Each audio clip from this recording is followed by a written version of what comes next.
in 10660 on the Disney Dream. Category 4E, typical split bathroom in this category. These 4Es are great because of their large verandas on the back. There's lots of closet space there. Good storage space under the bed. Our welcome aboard gifts. More storage space here by the desk. This couch pulls down, and this one does have a Murphy bed pull down up there. And here is the great veranda. Look how long this is.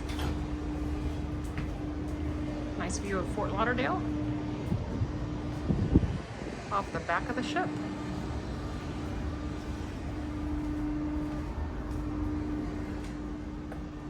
And there it is. Thanks for watching.